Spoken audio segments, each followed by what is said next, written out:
paz do Senhor, meu amado, bem-vindo de volta à nossa escola bíblica. Nós estamos estudando as cartas de 1ª e 2ª Pedro.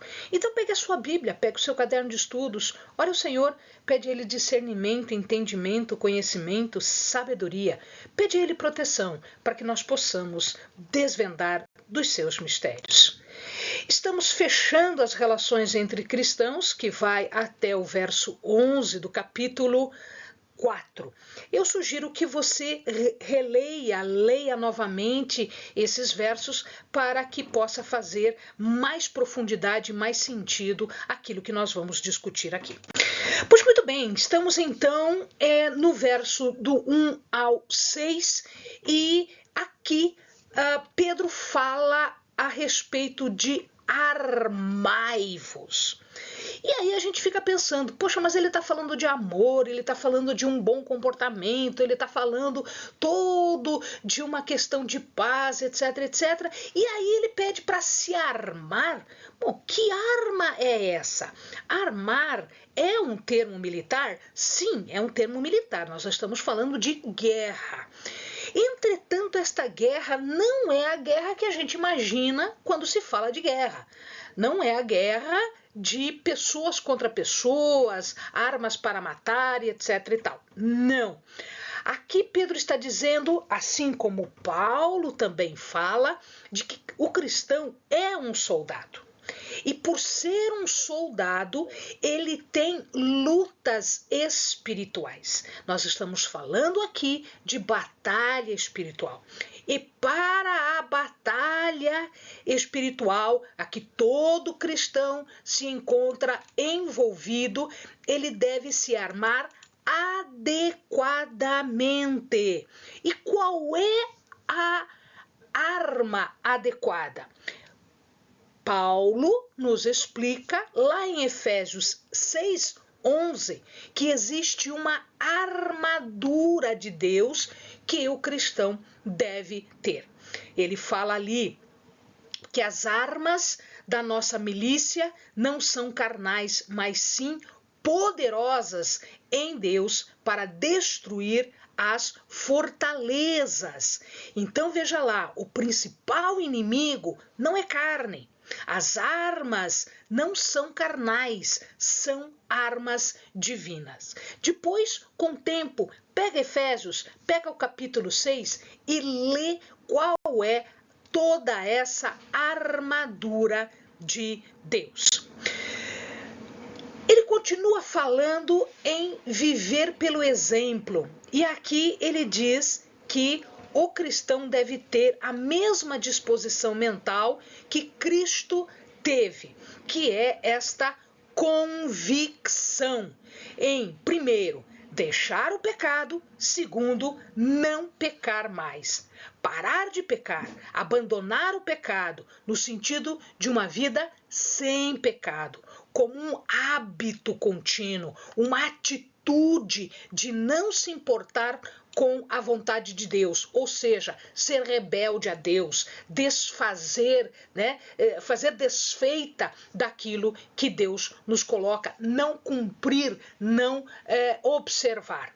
Por outro lado, o cristão deve entender o seguinte: você continua e continuará lutando contra o pecado durante toda a sua vida. E é por isso que você tem que ter as armas espirituais para isso. Ainda em relação a esse viver pelo exemplo, Pedro diz que existe uma relação muito próxima entre pecado e sofrimento. O pecado, ele é punido, ele é feita a justiça do pecado, e as pessoas achavam naquela época que se fazia a libertação do pecado através de um sofrimento, mas não do sofrimento de Cristo, porque veja, o que Cristo veio fazer aqui foi levar o nosso pecado. Ele veio libertar as pessoas do pecado. Como ele fez isso? pela sua morte, pela morte da carne dele. Então, a sua morte foi juízo. Foi juízo. Este sofrimento de Cristo levou os nossos pecados. Então, houve aqui um rompimento com o pecado. Por outro lado, um outro sofrimento, que é um sofrimento daqueles que ainda estão aqui, mas que já estão justificados por Cristo, é aquele sofrimento de estar do lado de Cristo, de professar uma fé em Cristo, de dar o testemunho de ser de Cristo. Então, esse romper o pecado, não pecar mais, né? A romper com o pecado, esse rompimento do pecado, ele ainda pode ser uma prova, né? Quando ocorre o sofrimento. Se a pessoa está sofrendo porque está sofrendo pela fé que tem em Cristo, isto é prova que ele rompeu com o pecado. Então Pedro coloca aqui que existem dois caminhos, existem duas formas de se viver. Existe o viver de acordo com as paixões humanas, de acordo com o pecado, corrupção, tudo aquilo que é de ruim, ou viver segundo a vontade de Deus, segundo aquilo que Deus veio trazer de bom e veio trazer de resgate para a nossa vida. Viver na vontade de Deus é ficar livre de paixões, é ficar livre das coisas que nós éramos levados a fazer. Porque existe uma vida anterior onde nós vivíamos praticando coisas erradas. Praticando coisas com base em pecados, com base em paixões, com base na nossa ideia errada de vida. Então, ele aproveita aqui e ele coloca, olha, como os gentios agem hoje, como eles fazem hoje. Borrachice, glutonaria, bebedice, idolatria, dissolução, blasfêmia. O que eventualmente foram as coisas que nós fazíamos antes. Do que ele está falando? Ele está falando daquelas festas de orgia, daquelas festas de excesso de comida, de excesso de bebida, de concupiscência, de dissolução, licenciosidade, libertinagem, sensualidade, insolência. Ele está falando de uma vida de desregramento, aquela vida antiga, a idolatria antiga, tudo aquilo que tinha relação com a falsa religião dos gentios. Tudo isso os crentes, antes de serem crentes, faziam e agora não fazem mais. E por que não fazem mais? Porque romperam com esse comportamento doentio e pecaminoso. Os que ainda fazem acusam os crentes de serem orgulhosos, de não se misturarem, de serem separatistas, de não quererem ir e fazer coisas que antigamente faziam, coisas erradas, aqueles costumes dos antepassados. Portanto, eles são agora acusados. Eles são acusados de querer ser melhor do que todos aqueles que continuam fazendo os pecados. Então, isso traz algum tipo de sofrimento? Claro que sim, porque como eles querem que nós continuemos uma vida de pecado que nós tínhamos antes de nos converter, eles fazem, então, coisas e situações para nos machucar, para nos ferir, para nos maltratar.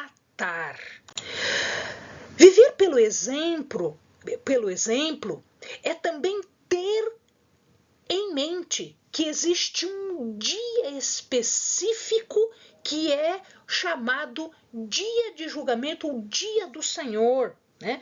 Os profetas antigos falavam que era o grande e terrível dia do Senhor. Haverá um dia de julgamento? Sim, haverá. E todos vão passar por esse julgamento, sejam gentios ou sejam cristãos. Todos vão passar por um julgamento. E, amado, nós somos responsáveis pela forma com que nós vivemos. A nossa vida no mundo, os atos que nós praticamos, é da nossa responsabilidade.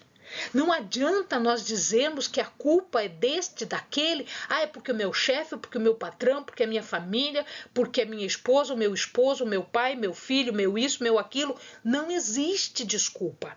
Nós somos responsáveis pelos nossos comportamentos. E nós vamos passar por este julgamento? Sim. Se Cristo morreu, se Cristo ressuscitou, também nós morremos para o pecado e ressuscitamos para uma vida nova. Então, os crentes também morrem para o pecado, mas também ressuscitam com Cristo para uma outra vida, seguindo o exemplo de Cristo. Naquela época, ele fala assim, naquela época que Pedro está falando, eles achavam o quê?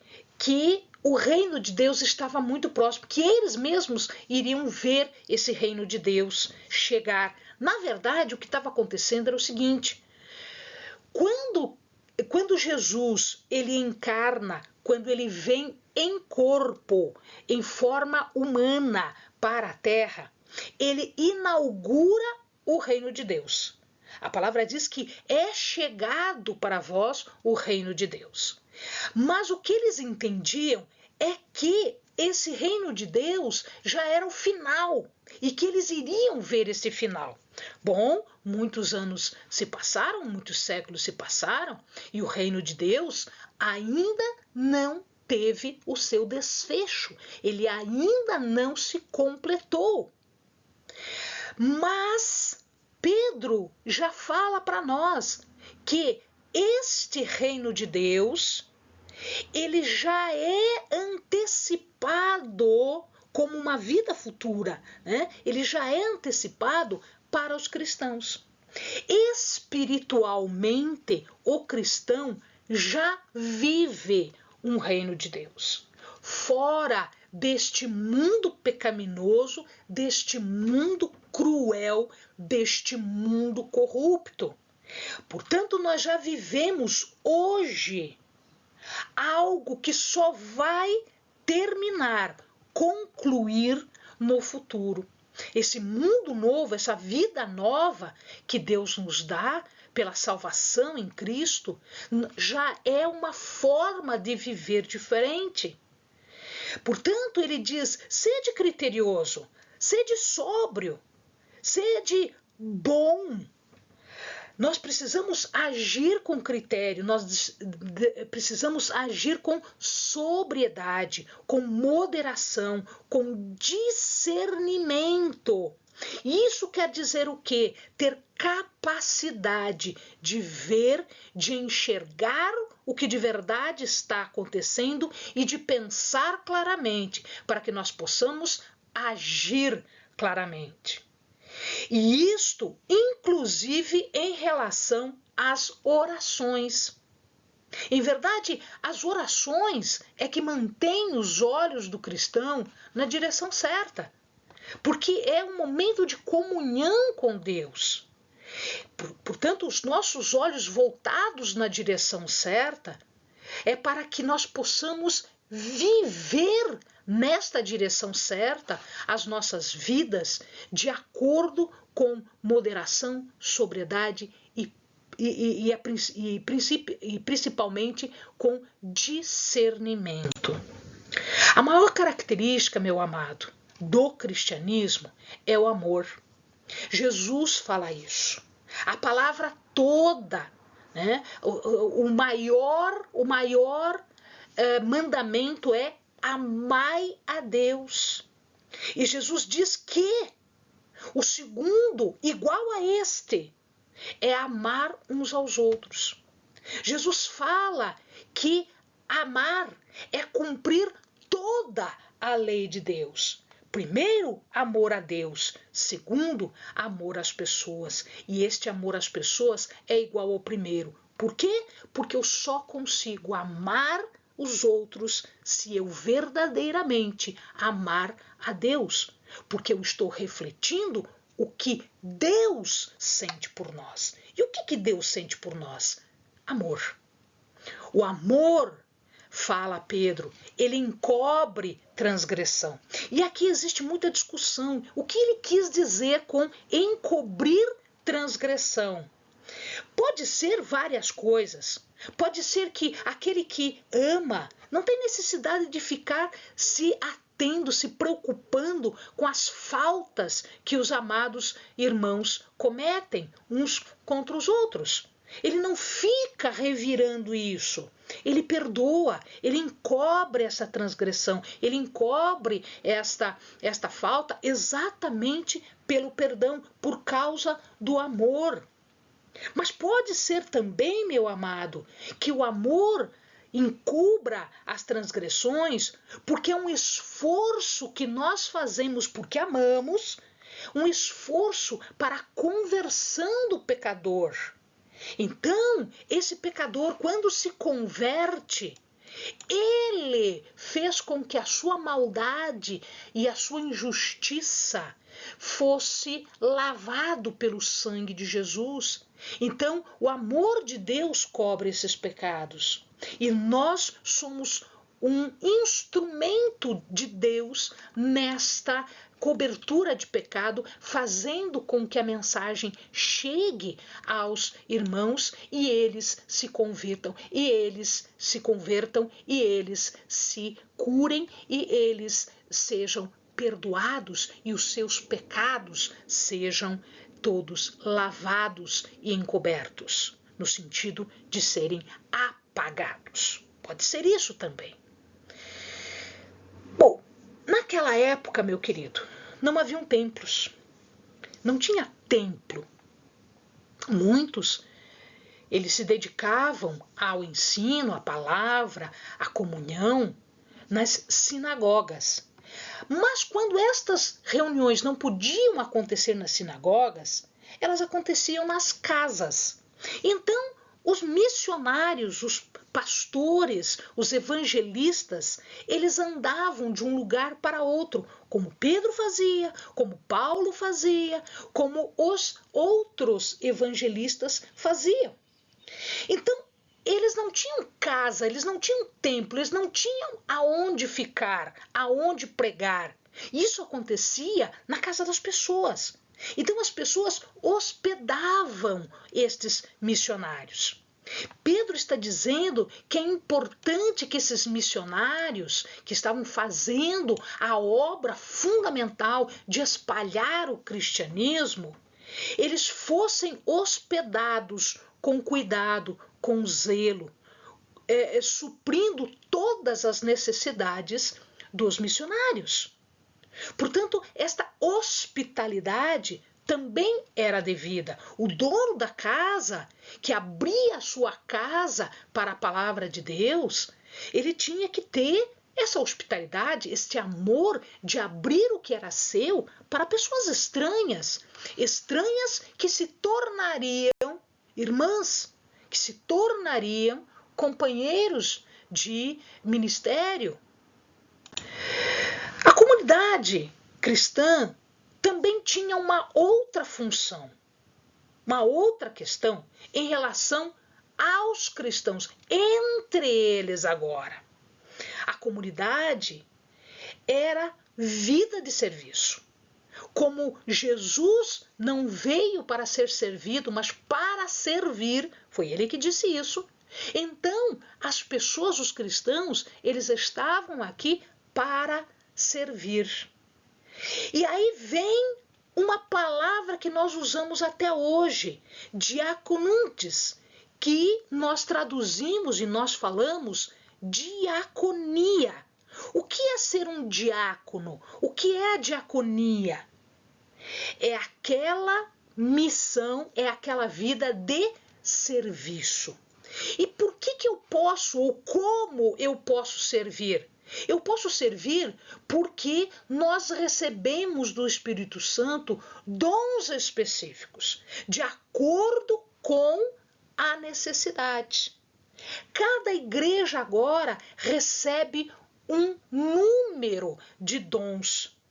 Eles chamavam isso de carisma, que vem de caris. Caris quer dizer graça. A graça de Deus. Através do Espírito Santo, nós recebemos dons ou carisma, que é um termo que o Novo Testamento usa para falar de dom espiritual. E para que serve um dom? Por que eu recebo um dom? Por que você recebe um dom? Por que o meu dom é diferente do teu? E na igreja todos temos dons diferentes. Porque a igreja como um todo tem que ser capaz de suprir as necessidades dos irmãos, dos crentes. Então cada um tem um dom, um para cumprir a necessidade do outro. Então o meu dom não é para me aparecer. O meu dom não é por status. O meu dom não é porque eu sou superior. O meu dom é para servir. O meu dom é para ajudar, é para fazer a minha parte nesta construção que é a igreja, que é o corpo de Deus. Qualquer coisa que seja diferente disso está errado.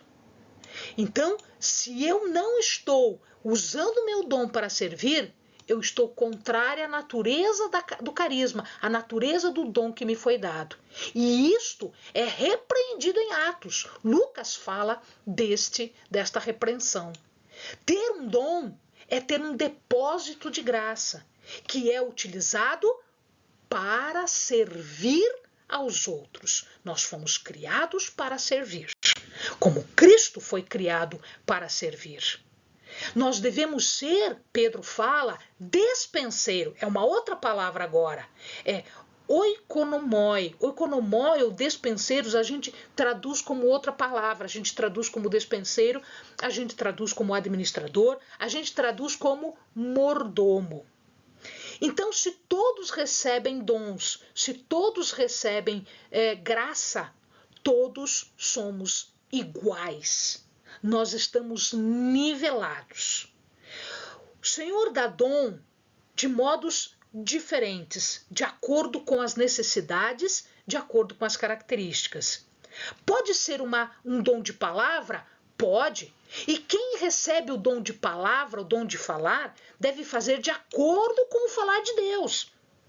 Se eu sou pastora, se eu sou mestre, se eu sou evangelista, ou seja, se o meu ministério é pela palavra, eu tenho que falar a palavra correta, a mensagem correta. É minha obrigação e é minha responsabilidade.